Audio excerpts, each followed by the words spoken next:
Okay.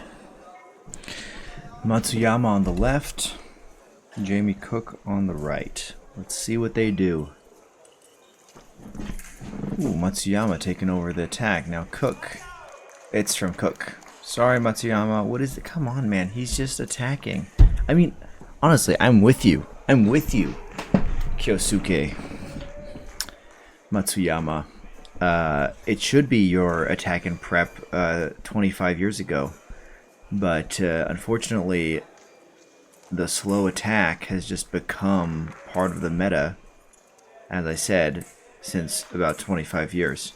I mean, if you doubt it, just go back and look at video from that time. There are guys doing the slow prep. Sanzo doing the slow prep. In Athens, full of the slow prep. I mean, it's kind of a bit faster, I guess, but still. Arm back, prep. Not with the rulebook envisioned under an attack, but that's why it's a weapon of convention. You're going to have to fence clearer than that. Attack from Cook. Cook is attacking. This is all Cook's attack. Now it's Matsuyama's attack. This is all your attack. You don't even need to take his blade. There it is. Now Cook's attack. Cook's attack. Good little fake counterattacks. And nice finish onto the arm by Cook. Almost got that flick right onto the back. Now Matsuyama. Now Cook. And Matsuyama's doing a good job of making Cook finish. He's just not getting the repost on, but he is actually succeeding in making Cook end his attack. Cook is an interesting fencer. He does a lot of weird prep, but his final actions are all quite classic. At least from what I've seen from him so far, which I must admit is not a lot, but I've seen maybe 2 bouts where I was watching more or less closely, and yeah, he does a lot of weird prep, but ultimately his attacks are and his actions fall in the spectrum of what everybody else is doing too. Okay, here we go. Attack from Cook, and he kind of tried a counter time basically. In 4, so counter time is where you are in the attack, you're doing the pressure, you draw the counter attack, and then you do parry 4 repost. Okay, he tried to slow attack, tried to draw the counter attack, and then finish. This is actually a counter time with finish. Matsuyama did a stop hit where he hit off target and then parried. So kind of a counter attack where you're opening the distance instead of closing it. But then he tried it right there where he. And again, this time he tried a counterattack where he is closing the distance instead of opening. Opposition in 8 counterattack. But Cook started big to draw that counterattack, but then finished small, and that's why he managed to get his light on and making it definitely his touch. Very nice touch, in fact. This is a very beautiful, basically direct beat attack by Matsuyama. So what I mean by that is he took the beat rather, more or less far out in front of him, and then he finished with a very classical lunge with the tip leading his lunge at a rather long distance. Here Matsuyama managed to seems to either retake the blade or he just took the prise de fer in his attack, so he kept the right of way for himself and then finished off target. And here Cook managed to get the counterattack. And good parry. Ooh. He retook the beat. That was interesting. So he parried, and then he pushed, and then Cook did like a little counterattack, and then Matsuyama retook the beat. So he kind of did a counter. The line between counter time and beat attack is honestly blurry. It's a blurry line. But maybe because of that beat, he didn't get his tip on for the flick, but at the same time, gathering some momentum for the flick can be a good idea. So maybe he would have missed it anyway.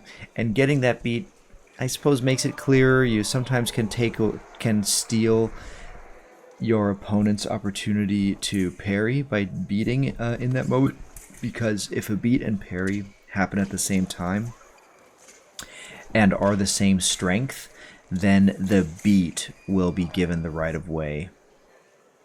But if the parry is stronger, then it will be given to the parry. And if the beat is stronger, obviously it will be given to the beat. So there's a slight advantage to the beat, which sometimes is more than slight.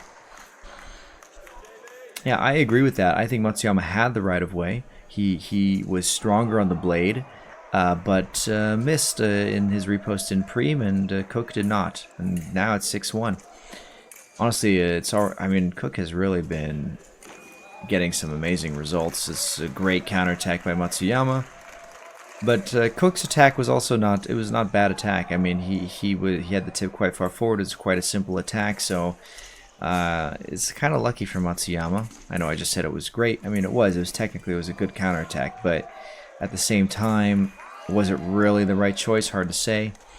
Yes, this is exactly what I was talking about. They both went for the blade, but Cook was in the attack, and they both did grazing blade takes. And grazing blade takes, it's very hard to see which one is stronger. And since grazing blade takes are so common in foil, it's very often they give it to the attacker. I feel like that exact same thing happened there, except that it was for the attack for Matsuyama.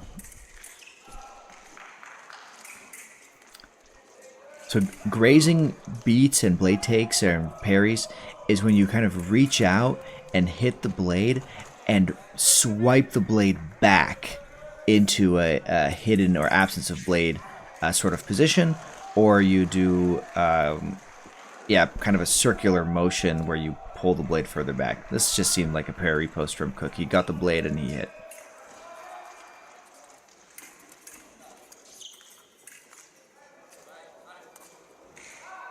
Matsuyama is one of the cleanest fencers out there, and I have to wonder if he's possibly letting himself get confused by Cook. By Cook's unorthodox preparation. But maybe that's not what's happening. I don't know. I just wonder. Okay, I suppose that was somewhat unorthodox. I mean, the only thing that's unorthodox are that he's remising, but he's small. He's a small guy. He's got a small target area. Remising is obviously going to be a strength of his. I think Matsuyama's got to work on keeping him at bay. Hitting him on the way in on his accelerations. You know, he's got to take advantage of his reach. He's got to finish his attack from further away in a long lunge. If Cook then parries, Matsuyama should have the space to counter parry, to get back out, to see that Cook is rushing with his blade back and do a counter attack. When you're a taller fencer, you tend to have more options, which can be a curse and a blessing. I feel it's generally a blessing, but it can be a curse in that you may not know what to do, but you have more options, and so you should kind of try to bedazzle, in my opinion, try to bedazzle your opponent with all of the variability. So hit him with a stop hit, then hit him with a counterattack where you collapse the distance. Then hit him with the straight attack. Then hit him with an attack where you get in close and hit him with a crazy angle. Or do what Matsuyama just did. I mean, just because it's another option, but it was beautiful. He rushed in, taking the blade, and then he finished in the close distance of counter time. Sorry, what am I saying? Of the close distance of infighting within Preem. And that was a very nice parry post flick to the chest by Matsuyama just now. Come on, bother him, Matsuyama, bother him. That was... See, he kind of stepped in with his foot, with his front foot, but then his feet got stuck, and he used his arm to parry, which is fine, but if he had been a little more mobile on his feet, going out a little bit more, opening the distance a little bit, I think he could have gotten that. It's hard to believe he's tired. I don't think he's tired. I mean, this is what is this? This is Saturday. It's got to be the second day of the competition. And Matsuyama, I can't remember now if he's in the top 16 or not, but either way, he shouldn't be tired. This is it.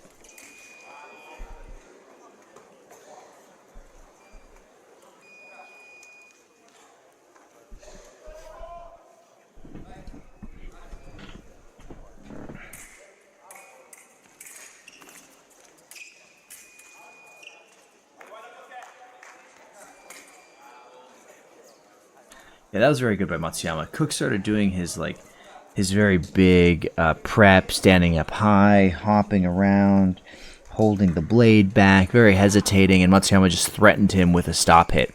That's what you got to do, and that stopped him right away. Yeah. It was a good action by Matsuyama. He got the parry repost, but he missed on the repost, and Cook had his hand in a good position and managed to get the counter parry. And he's coming forward so fast.